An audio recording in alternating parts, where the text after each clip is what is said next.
All right, this first comedian is a good friend of the room, and also, despite the fact that she also got here before 5, gave so many people shit for getting here before 5. So please, give it up for everyone's favorite hypocrite, Katie Zane!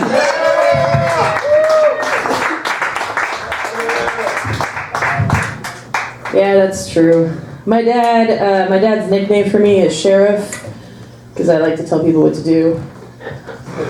That's a true story. Also, I will never have as much enthusiasm as Wolf Larson unless I've had a copious amount of cocaine. Like, so much cocaine to match Wolf Larson's energy. Like, Jesus Christ. Okay, so my best friend right now, she is pregnant. She's very reluctantly pregnant.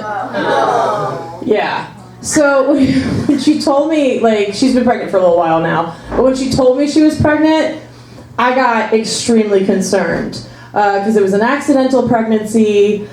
She'd already decided with her husband that they were, like, good. They'd had their one baby, they were closing up shop, and they also didn't think they could have more kids because, like, their first kid was a miracle baby. And so they get pregnant again, and I did the dutiful thing as the good best friend that I am, is I started quietly praying for her to have a miscarriage. Because she couldn't, you guys. She can't do that. That's fucked up. I can. That's fine. Okay? And the thing is, I should also mention at this point that I have some pretty bad luck. Alright? And that bad luck really carries over most of my life to sports teams. So, like, if I root for a sports team, they have a tendency to lose. One time I helped the Blackhawks win the Stanley Cup in 2013 by rooting for the Bruins. That's a real thing that happened. You're welcome, Chicago. Because I did not live here at the time. I was just visiting, bringing you all my bad luck to help your team win. But I'm really trying to tell you is that I wish so hard for my best friend's miscarriage that she's having twin identical baby girls, you guys. And after she sent me the sonogram with the 2 babies, I had to admit to her what I had done. And then I was like, I'm so sorry, I'm responsible for your double blessing. So sorry. It's okay, she's forgiven me, and I call her regularly to, like, give her my condolences about her pregnancy, because that's what people want to hear when they're pregnant. But she is the type of pregnant person that definitely wants people to be on board with how miserable she is. Like, for real. Like, she's like, can you just please tell me how terrible this is? And the thing is, okay, this isn't even part of this bit, but I'm just going to talk about it anyway, because whatever. So the other day, my friend messages me, and she's like, should I have vaginal birth? And I'm like, no! You're having 2 babies! Why would you push 2 out? It's not a sale. You don't need 2 to come out of there.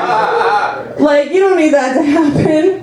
And then I immediately assumed that someone had been pressuring her, and she's like, no, I'm just trying to decide. And I'm like, my exact words for her was, you just got your shit fixed from when you had your other kid. Why are you gonna fuck up the downstairs? Like, you just redid it.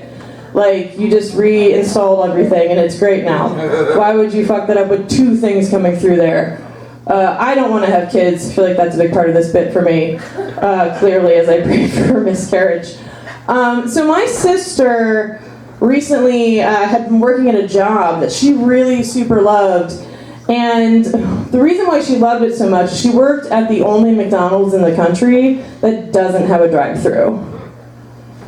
And what that means is that on the weekends, people drive up, and they see there's no drive-thru, and then they drive away. Because getting out of your car from McDonald's, like walking 15 feet, not worth it. When you live in, like, super white people, Virginia, where I'm from. And that's the end of that bit, and I think that's the rest of my time. So I'm gonna get out of here. Thank you guys so much.